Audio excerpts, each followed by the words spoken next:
Salut à tous, la team OL, Thomas Show et Anthony de Montpellier, supporter de l'Olympique Lyonnais, que vous avez pu apercevoir sur la chaîne très récemment. Comment ça va, Anthony? Ouais, super. Ça va, ça va.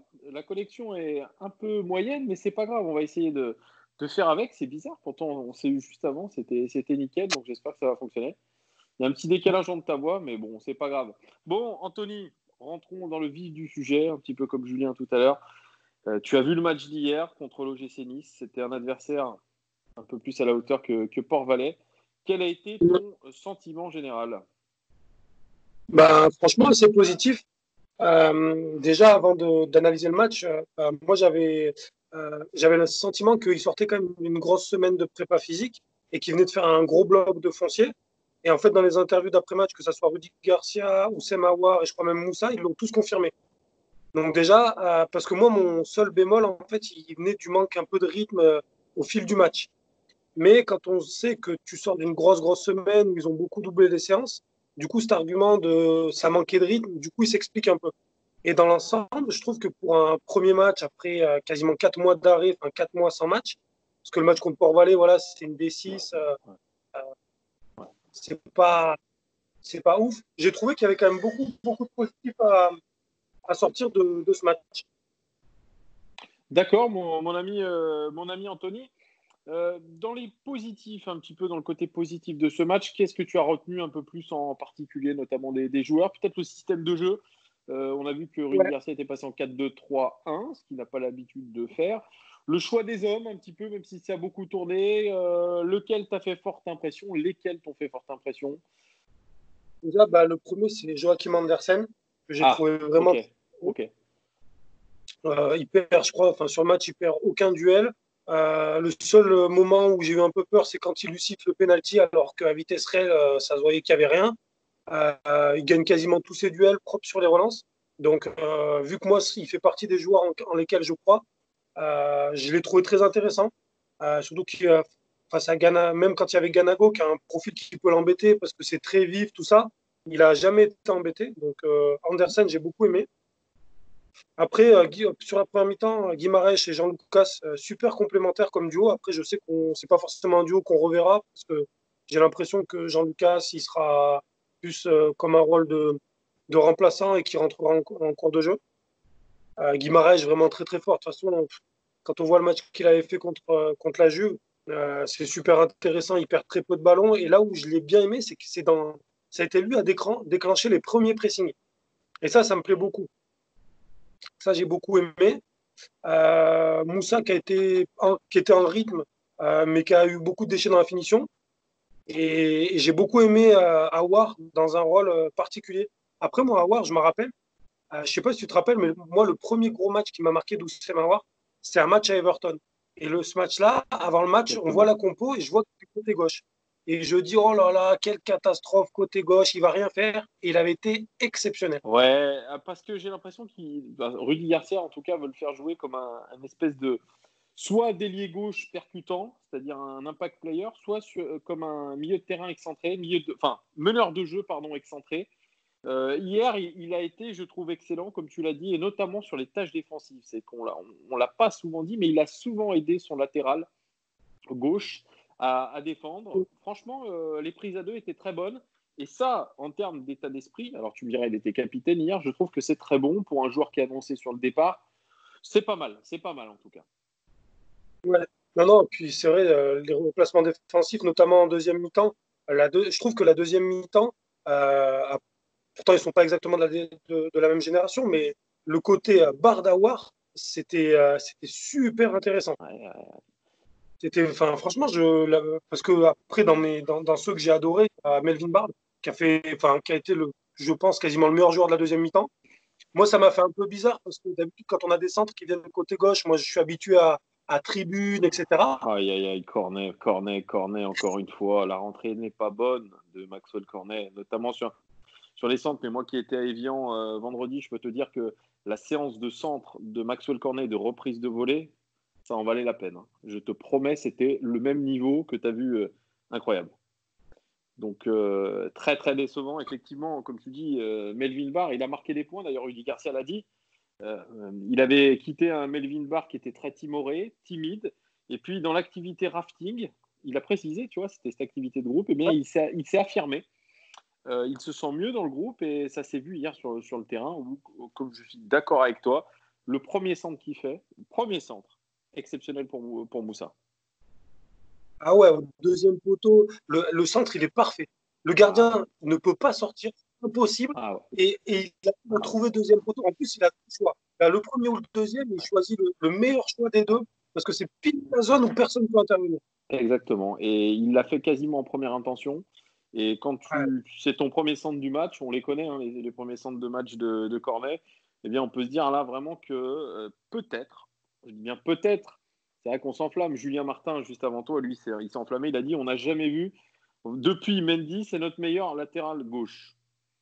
Bon, j'attends de voir quand même. Ça, c'est. Bon. Moi aussi, j'attends de voir, mais j'ai du mal à me dire C'est que une mi-temps, hein, après, c'est une mi-temps contre un club qui manque de rythme. Hein. après, faut se dire que les jeunes joueurs, parfois, ils explosent d'un coup. Alors, je ne sais pas si ça sera le cas avec Melvin ou pas, mais il a quand même un profil qui fait te dire, quand tu le vois combiner dans le petit jeu avec Oussem, tu te dis, ah, techniquement, c'est propre. Tu le vois mettre un centre, le centre, il est parfait. Au duel, quand il a fallu mettre le pied défensivement, il l'a mis. Donc, Il l'a tu te mis, dis, ouais. putain, ouais, tu te dis, sur cette Il y a, mi-temps-là, il y a pas qu'un grand-chose. moment où il s'est fait éliminer. D'ailleurs, je ne sais plus qui fait ça. C'est un Niçois. Il l'élimine avec un petit dribble, un contrôle orienté assez intéressant. Et il élimine Barre, mais c'est la seule fois où je l'ai vu en difficulté, peut-être sur un coup d'épaule avec Amine Gouiri. Mais voilà, sinon, effectivement, très, très solide. Ça fait partie des satisfactions. Est-ce que tu vois d'autres satisfactions pour toi? Après, paradoxalement, il rate une grosse occasion, mais j'adore le profil de Tino Kadewere. Ouais, pourquoi? Parce que je trouve que, tu vois, Moussa, moi j'adore Moussa, il n'y a pas de souci, mais c'est un profil il est que dans un seul registre. Alors que Kadewere, tu sens qu'il peut décrocher, il peut combiner, il peut aller chercher la profondeur. Je pense que c'est un joueur qui a une palette. Alors, il est peut-être moins fort dans la finition que Moussa, mais il a une palette qui est plus complète. Et je pense que si on a une attaque où on décide de mettre Aouar sur un côté, Memphis en soutien de l'attaquant, je pense qu'un profil comme Kadewere peut vraiment nous faire du bien.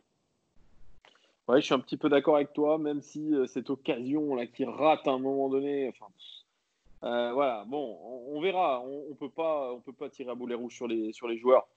Il faut vraiment voir. On verra de toute façon ce qu'il en est, surtout sur ce tournoi là du 16 et 18 juillet au Groupama Stadium. On en saura un petit peu plus. Hein. Parmi les déceptions, Anthony, qu'est-ce que tu vois? Qu'est-ce qui t'a déplu? Lesquels de joueurs? Qu'est-ce que Alors, déception, il ne m'a pas déplu parce que je sais qu'il a un talent fou, mais c'est Ryan Cherki. Il passe à Mhm. côté de son match. Il y a deux, trois actions où il fait des choses avec le ballon, c'est magnifique. Mais il fait un mauvais match. C'est un match voilà, où ça lui réussit pas, il rate des contrôles faciles. Enfin, voilà, c'est juste un mauvais match. Après, moi, j'ai aucune inquiétude sur lui. Ça sent qu'il a beaucoup de ballons. Donc, j'étais un peu, pas déçu par sa performance, mais presque déçu pour lui, parce que lui, pour le coup, il fait partie des jeunes que j'ai vraiment envie de voir réussir à l'OL. Donc, il y a eu lui qui a raté sa deuxième mi-temps, enfin, son entrée, pardon, parce qu'il était titulaire.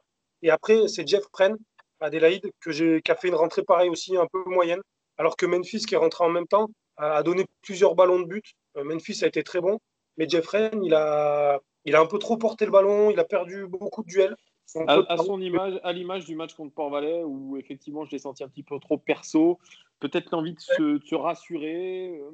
Tu dis, c'est vrai, il y a une bonne rentrée de Memphis Depay, même si à un moment donné, au lieu de décaler un petit peu Maxwell Cornet, il y va tout seul. Mais est-ce que c'est aussi à cause du niveau de Maxwell Cornet, où il se dit, je vais peut-être pas lui faire la passe pour qu'il rate ce centre encore, tu vois ce que je veux dire? Il y a un peu les deux.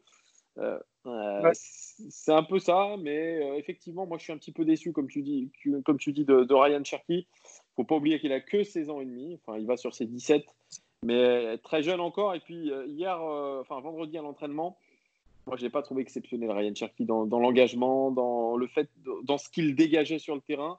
Je l'ai pas senti très très impliqué et dans ce match, je l'ai dit dans ma vidéo de débrief, notamment sur les courses et le pressing, je l'ai trouvé absent. Alors, est-ce que c'est parce qu'il n'a pas la volonté, est-ce qu'il n'a pas le coffre? Tu vois, moi, quand on a commencé à entendre parler de Ryan Cherky, je me suis mis à regarder tous les matchs des jeunes Ouais. sur OLTV. Et une des remarques que j'avais faites à l'époque sur les réseaux sociaux, je m'étais fait descendre par les Lyonnais, mais c'est qu'ils participaient avec les jeunes jamais aux tâches défensives. Et Et je ouais, disais, je ne sais pas pourquoi ça va devenir un gros défenseur chez les pros. Et c'est vrai que sur ce match, au-delà de son déchet technique qui peut arriver dans un mauvais jour, il n'a pas fait tout le temps les efforts. Et d'ailleurs, moi j'ai entendu l'intérêt du huis clos sans mettre une fausse musique de supporter. On a entendu tout ce qui se disait sur le banc. Et je ouais. pense que Garcia n'a pas beaucoup aimé. Ouais, je pense que c'est ça qu'on lui reproche, tu as raison, c'est manque d'implication défensive, manque de pressing. En gros, lui, le jeu sans ballon, ça ne l'intéresse pas, il n'y a que le jeu avec ballon qui l'intéresse, sauf que le football, c'est pas ça. Ah, c'est compliqué. Et surtout qu'en plus, enfin, une des choses que j'ai le plus reproché à Howard de manière générale, et du coup, sur ce match-là, irréprochable. Donc, c'est sûr que sur Cherki qui joue en 10, si c'est ta première ligne défensive, Ouais. tes lignes offensives. Donc, si ta première ligne ne fait pas le pressing et que sur les premiers ballons, tu as 4 joueurs qui sont éliminés sur la première passe, Je suis derrière, d'accord. c'est sûr que des fois, c'est danger. Je suis d'accord complètement avec toi. Bref, est-ce que tu as un petit mot de la fin, mon ami Anthony? Non, juste voici un petit mot. Je trouve Ouais. que, parce que là, on va avoir les matchs de préparation. Je suis très content qu'on ait pris des équipes écossaises, et notamment les deux équipes de Glasgow, parce que Ouais. c'est deux équipes qui vont vraiment nous rentrer dedans physiquement, parce que c'est un championnat qui est très rude. Et donc, j'ai vraiment hâte de voir ces matchs-là pour savoir vraiment où on en sera physiquement. Ouais. Et ça va arriver assez vite finalement, puisqu'il y a eu une semaine de vacances.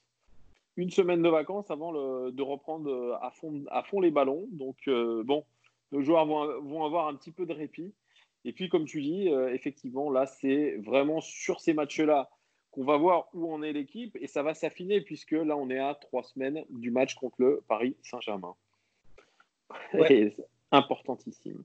Bon, bah écoute, merci beaucoup, Anthony. Tu reviendras évidemment sur cette chaîne, puisque ton avis est pas mal partagé par beaucoup de followers, beaucoup de suiveurs de cette chaîne. Donc, merci beaucoup, Anthony, pour ton analyse, ta passion.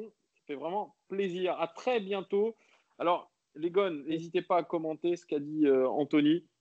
N'hésitez pas à réagir si vous êtes d'accord ou pas d'accord avec lui. Vous avez le droit. Puis si vous avez aimé cette vidéo, la likez, partagez-la et puis abonnez-vous si vous n'êtes pas abonné. On vous dit à très bientôt. Ciao Anthony, merci beaucoup.